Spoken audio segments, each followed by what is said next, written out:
LCFD mai hi na wi bam ram lo me ale tini chre bodi ga bam ja to wai khana kha to daw lo la mi bam ta de ha ko mo program ta liu khai jai na bam tam bo na da to le je da bu to thon cham la leng je da ti pon daw lan no jai na program ta le khi kha kha ja ga bam mai hi na to de di zo thank you e bible bam khat ken khane ta thoi loi padom sin re chen ya chala riang khat kan na chen ya ka tang king hane pe piring ga ro khai ba sai ko wi mai nai ka sa mai go malan che khat ga sai ka sa mai don niu chriu mi to lo ka mau kam mai to man ma mi to lo paliura che piu niu kum je koi no mi ra bo we sing bang kum je paliu di sai mi ra bo we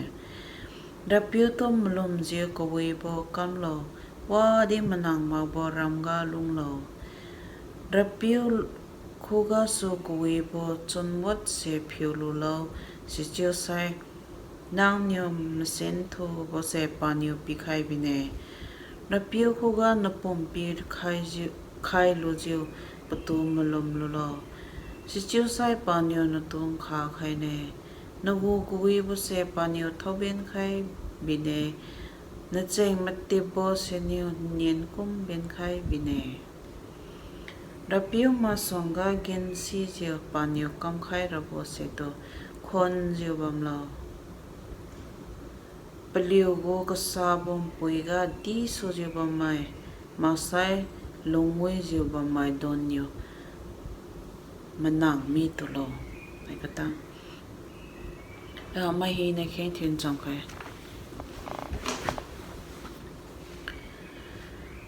wahi na dam khai dekhi khung kha khai ja ka bam bara wang Jehovah ali liang mana bam tam ga bam ta de na mai hi na to zo wang trong khalan ja ko program ka le zo za ting wang to thon ja bam ra jain na ting puang koi pi khalan to thon ne ra pi ting wang thana go program ga zo ja tin thu ke ra mai ra pi ting wang go koi chan den no na mai ma de king we bole thiu khai ra mai ting wang mai hi na to ting wang na thim pe khala de baba ka tam ta ga bam ja ting wang hai bo program ga zo ja ra chan na loin king cham jan to thon khai ra mai na ri ga de ting wang na go thai dam ka ti bong khai sa ma thilo ra pe je so ale je da wang klan lam phan da to mai hi na pabang ganan to thar so ma jang king comedy sa ban ran thoi dang kholo ra pe so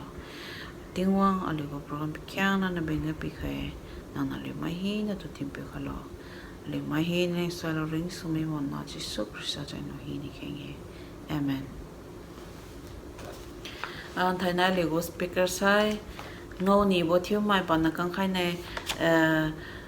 king we bo loi thiu khara sai mai thon leo maren mai panai king we boloi thiu khane haibo program ga thanai wang zo khai mai hi na re ga ting wang thoi dang ma kha sa mo thelo Hello LCFD Rapi Jesu Christa jan ganium thiu to do khaye ali ghoti ga ba mai thiu na go behalf to regards ki khaye ali rapi tingwang pen ga so ali diwi ba me thanai Bible na din kum za rejoice always pray without ceasing Khadi in everything give thanks for this is the will of God in Christ Jesus for you chue aliu nai machang pon machang na aliu chunui matha bam ra begeng bam dei bam sia ge khadi ka khat leng ke kheng ji bam cha sai tingwang to thon kyu bam bo hai si tingwang gum sun ne ju din mukum za aliu thanai di aliu tu tingwang ni ran khai bo hai si aliu mukum lan lu za ali wajiu kha hachu za problem pat bam ta di tingwang ni aliu tu ran khai bu tu mukum khai la lu za aliu tingwang tu thon kium sam khe je in khan khai e since I have been redeemed jiblui Matthew 2k aliu Christian madui lui ga 3:14 madui lui bam sai aliu lupa khalu za 314 since I have been redeemed jiblui Matthew 2k chiều ni bo lui ba tu ran khai ga niu ran khai bầu cha wang đi bầu tu tu ran khai ga niu tu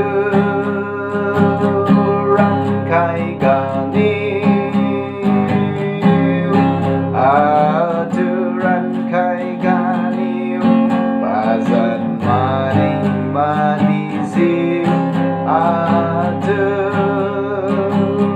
ran khai ga niu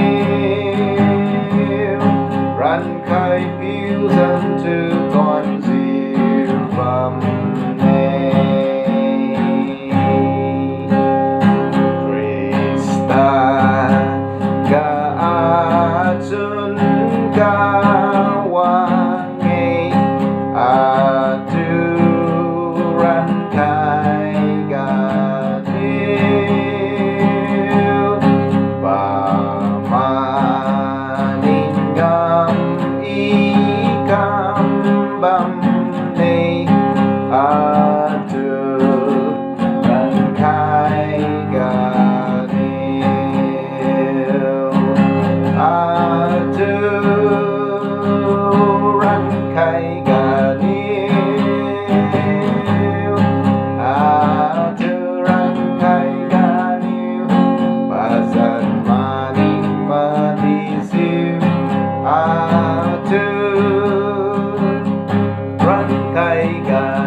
ran khai piu dân tu thon diu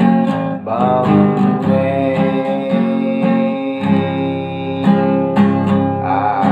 leng ga di wi bo bam tu ran khai ga niu bo lai ma ngâm bầu ha khai tu ran khai ga niu tu ran khai ga niu tu ran khai ga niu bazan maning mati siu tu ran khai ga niu ran khai piu dân tu thon diu bam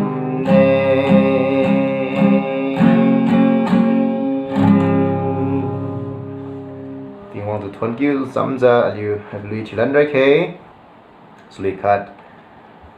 have thine own way Lord chuli chike na chun bo chulo rapiu aliu wakhat kambam di aliu tingwang chun ninga tu thon kiun samja aliu tingwang ku ga aliu lumpi khai jan chun bo chulo ju za din ja chului ni di thiu zabam he ju za din khai na chun bo chulo rapiu sisu Charlie dam bao isa game atu na chun bo tiu lo rapi i kwan bam nagu siu lo na chun bo tiu lo Rapiu sisu na chun bo tiu lo atu thai nai ka bun xoan ka siu kiu san khai lo na xoan ka ku dung siu ka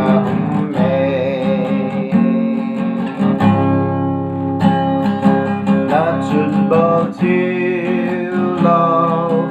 Rapius Isus Chari Bahina Gata Kailo Umtan Hina Si Rapiu Way Atu Di Kai Ziu Biwi Kailo Nachun Bo Till Love Rapius Isus Anulung Hina Masan Kailo Masan Bohilna Aku Bamziu Nai Macam Atu Buka Kailo Rabi tinggal tuane, tiu riga rabi tinggal tudang kabeculo.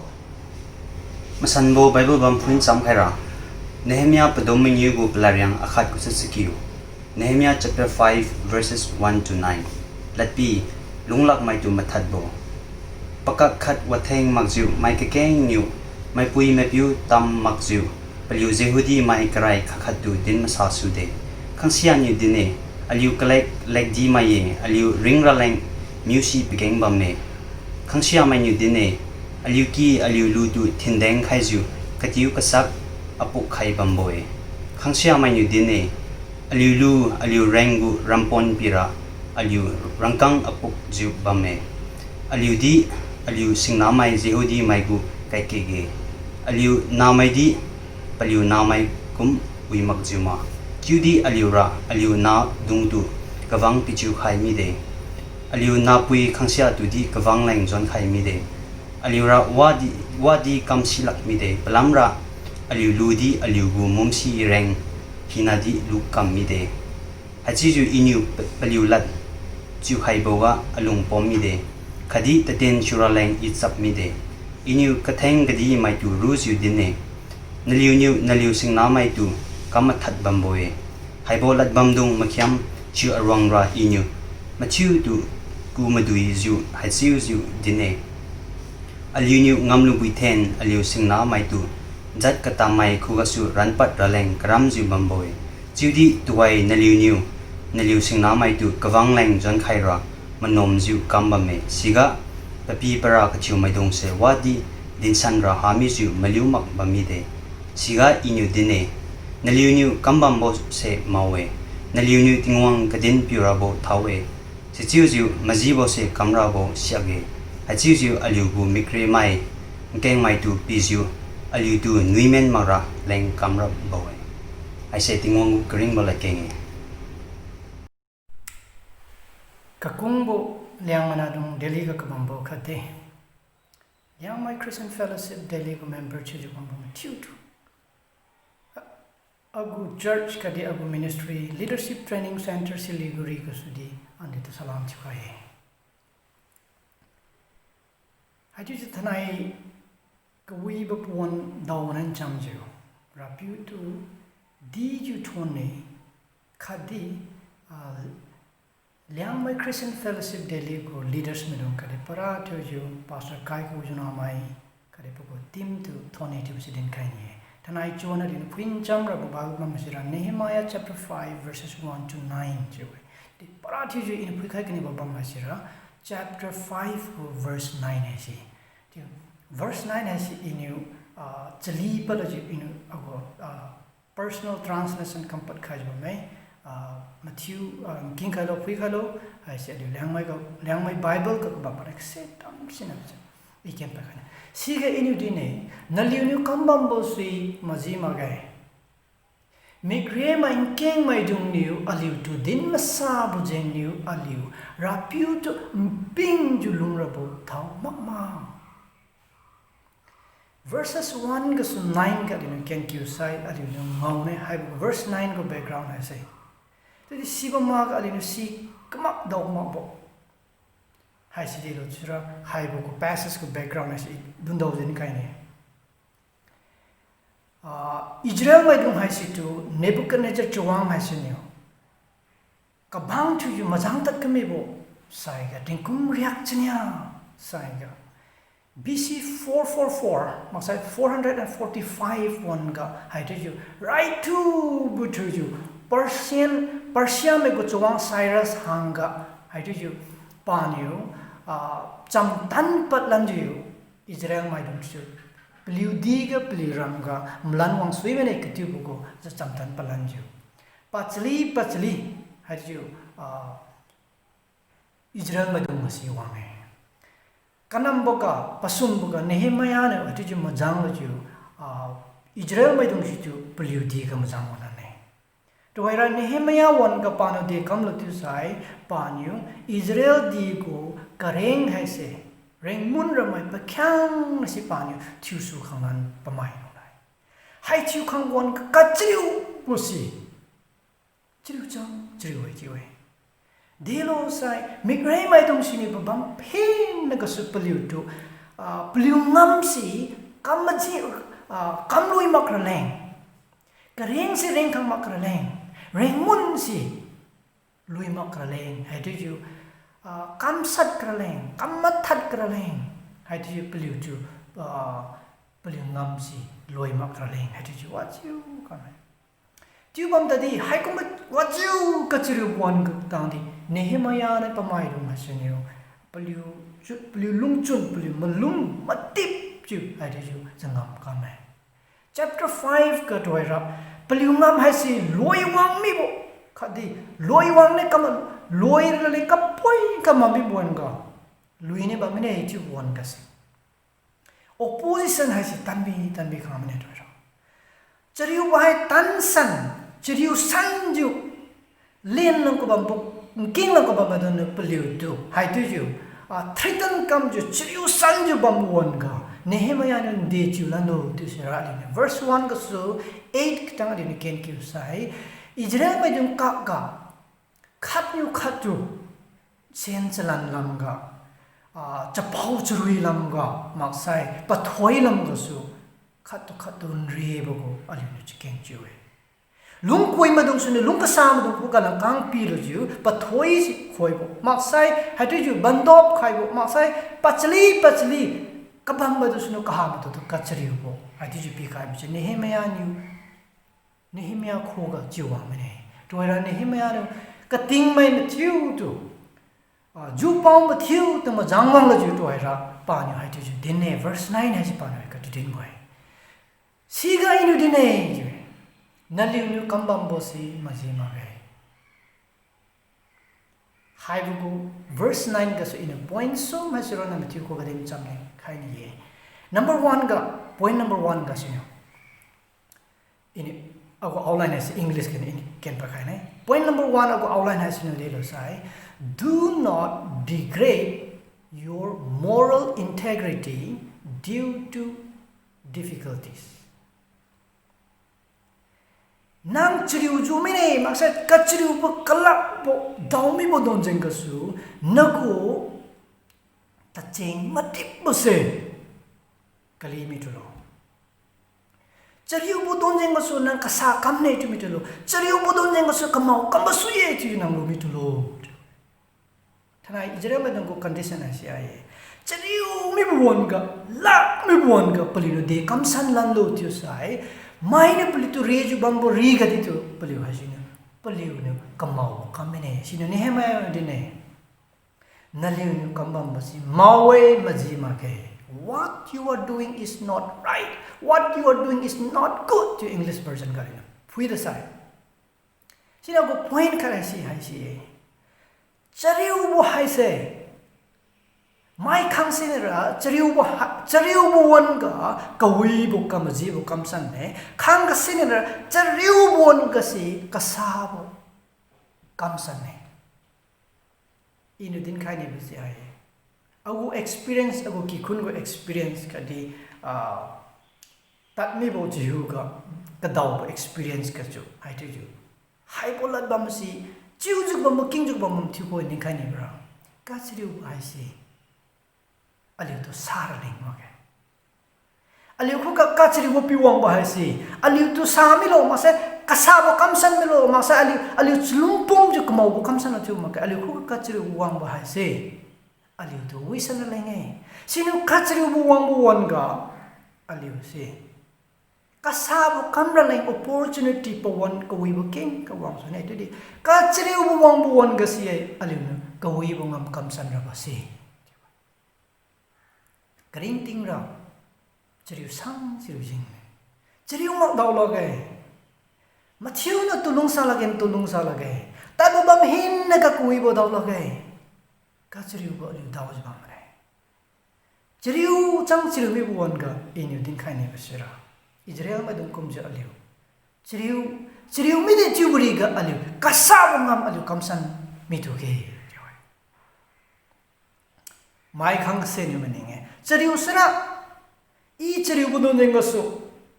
hai kam bam ti mai no tu din de din ro English ke ne din sai rationalization explain justify kam reng kam bo I lam zo mim ra I tiu ra sara harai I chiriu sara I ra si kam ti sui bo sika kam wa de ha boy chiriu bon gar lak bom chawan mari bon gar chiri bon gar aga de sui bo ka tiu ko concept pa se ali mai ka king ko ba me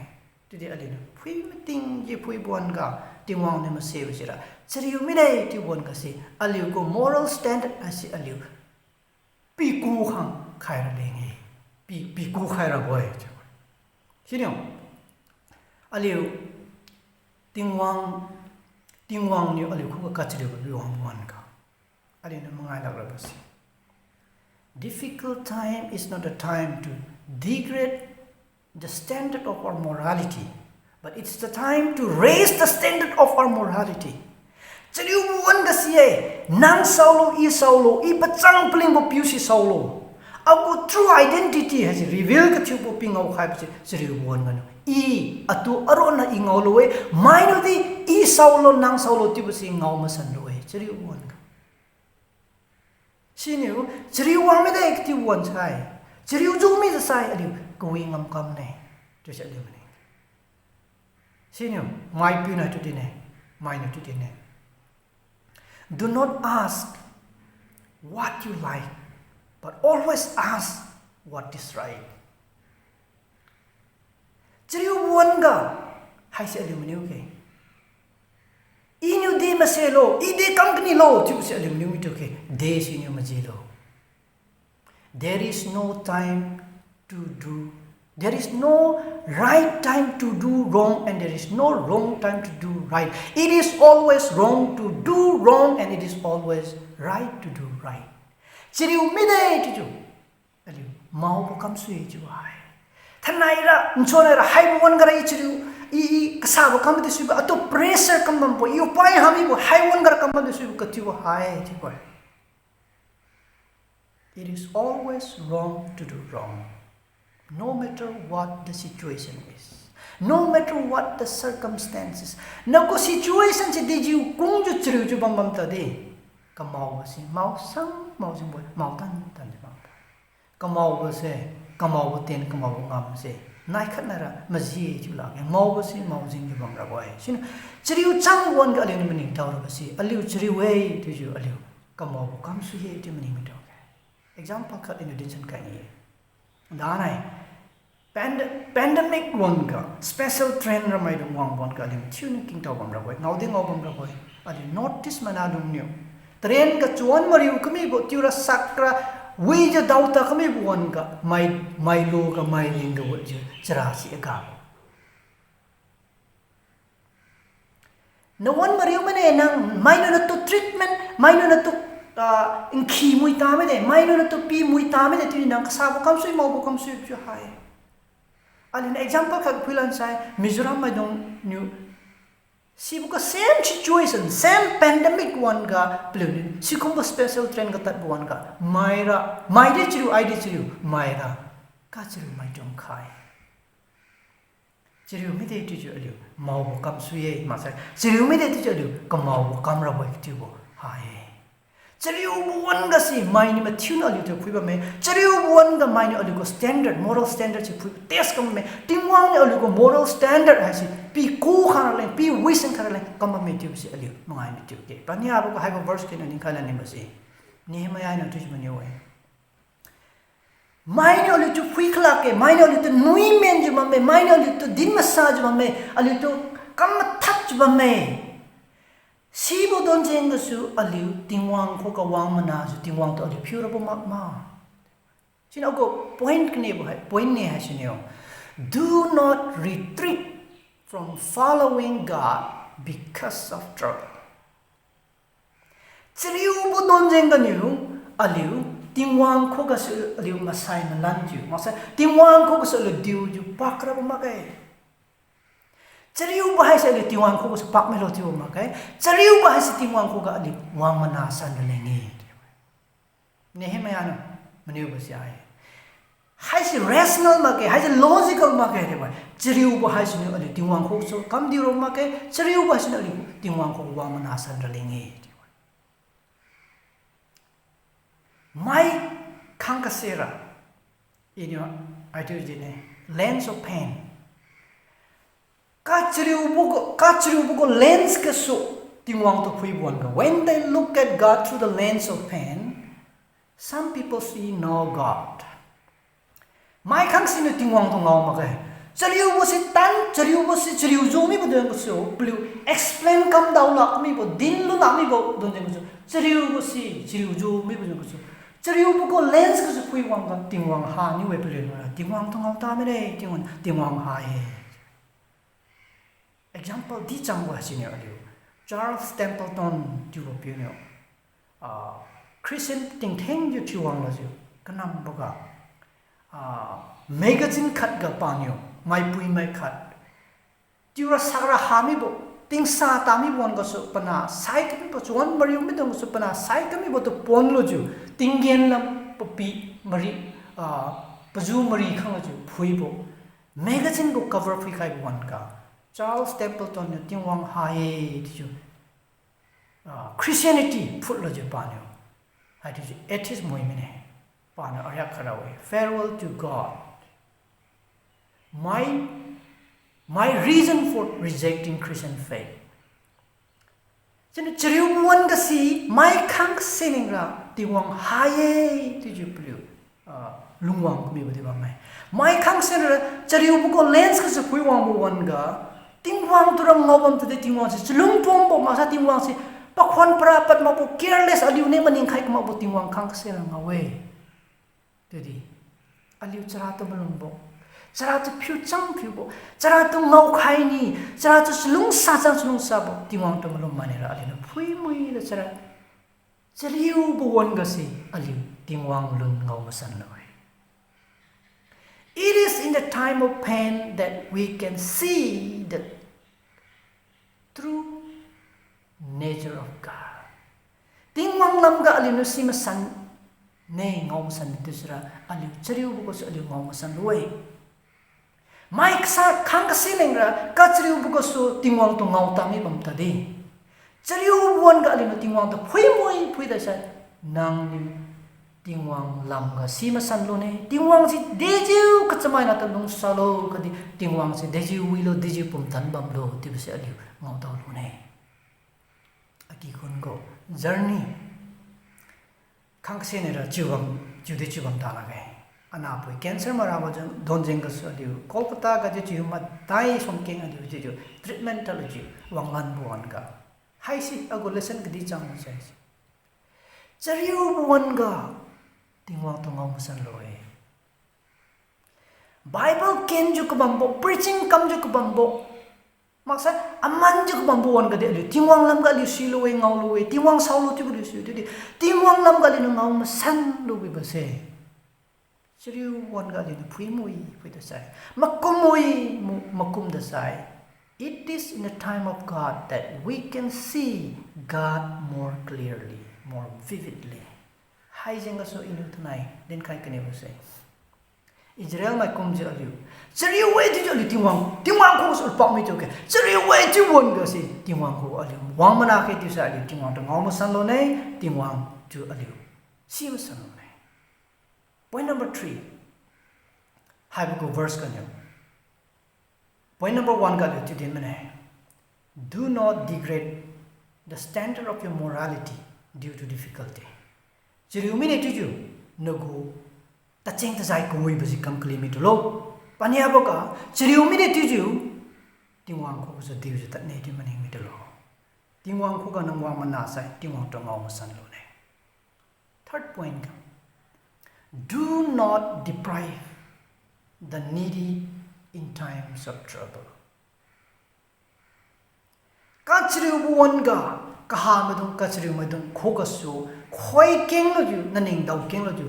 kachriu madong to mathat ne masai plito kamchriu san kaine tu mi lo. Israel madong kamam sai. Israel madong kamam si Matthew chriu ju kamam buwanga si chiriu diang mo mai ko so kang khoi san bo ma se pathoi khoi san bo ma sai ka bang leng plu do ka bang leng kom tim piu bo hai bo point so ni kaning bra chiriu bu won hai se aliu neng geng leng piu bo won ma ga chiriu bu won ga si I chiriu bam di mai chiriu bam di chiriu bu won ka ti bo sai aliu pi phara bo kha kra bo won lockdown one ga ali mari wachu chu mane aram saram ma di di ju thone ali liang man nam ka keng du di kalwang bo kangam bo charasi chipiu ni ram mai phungkiru ju mai di maram ma jang was. It's a very great example. Model ko yo ma thiu na kti lu bu bi bo ma ki mai dong nu chra to sik ma dong na thiu ni di ngaw lo ju kti bo sui ba example sa je sinu din ma mjera chriu bu won ga se ali khar bo pi pa ra bo wan nai hai combo one hai combo chiriu bu one hasi aliu kedi prik aliu ring tinga daulon nya daul sui daulon chum daul sui daulon khak daul sui hai bu one hasi aliu mai dong khak ra bu one aliu liang mana ta king bi LCTC tung kha ju mak sai pajat kam ju ali ka chiriu mai ju na kha ba aliu social media ga ding ma we sinu chiriu buwan te base nang chiriu bam te I chiriu bam te chiriu buwan te base ali profit making one magai ali mai dong kha kra buwan sinu thanai chilung sa bo liang mana dung ali chiriu mine ti sa ali hai bo point ram mai se udi mini ta okay. Do not degrade your standard of morality due to difficulty. Number 2, do not retreat from following God due to difficulty. Number 3, do not deprive the needy in times of trouble. Matthew to thoi khai bu che mano ti mang. Amen.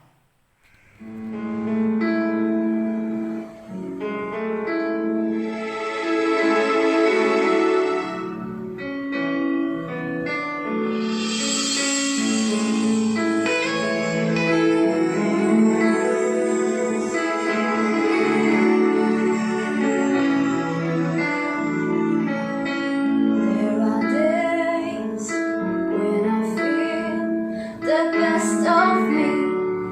is ready to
aliulia my Christian Fellowship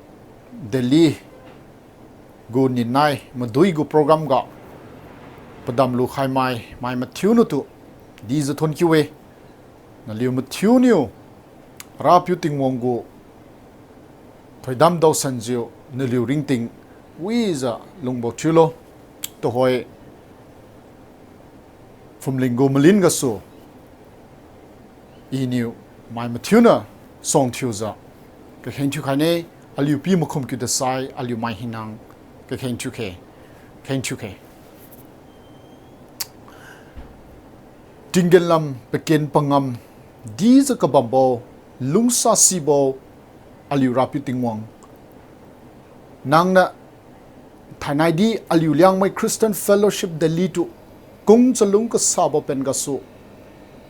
aliu rapi Jesu Christa gu ninai madui gu program ka di nangna mazang khai bo thoi khai bo pen ga su aliu wi za 10 kilo bo pen yu rapi tingwang na tu di za thon kiwe nang aliu tu kong ba me nang aliu tu lung sa ba me nang aliu tu nai ma chang thoi khai ba me ka ti bo thanai di aliu bolun ngol lo bo pen yu tingwang na tu di za thon ki we thanai hai bo mudui ga padam lu khai za ka ba mai nkyu za nugu kring bo cham la lui din khai za pha khai za ka ba mai poliu mai mathiu na ri ga di ra piu nang na thoi khai bo chulo tanai ra piu tingwa ligu madui wi za loi khai kalu bukum sa wanlanda bogu ni nai go madui ga di hai sondi wi dyang za ra piu alinu tu thonlu ra leng na ken kam di san lu ra leng nang na aliu mai mathiu na ri ga no go thoidam pi khai lo ra piu nang aliu tu kung chalung sa ba pen ga su aliu go madui hai si wi za loi khai lu bukum to hoidi ra piu no tu thon ki bo naim pam za nang aliu tu lung sa san ra leng na aliu tu thoi khai san ra leng zeng ga su aliu tu nai ma chang lung sa khai za ka bambo rawang tingwa aliu tu ran khai piu Jesus Christa na zan ga wa hi na ka hum za kenge amen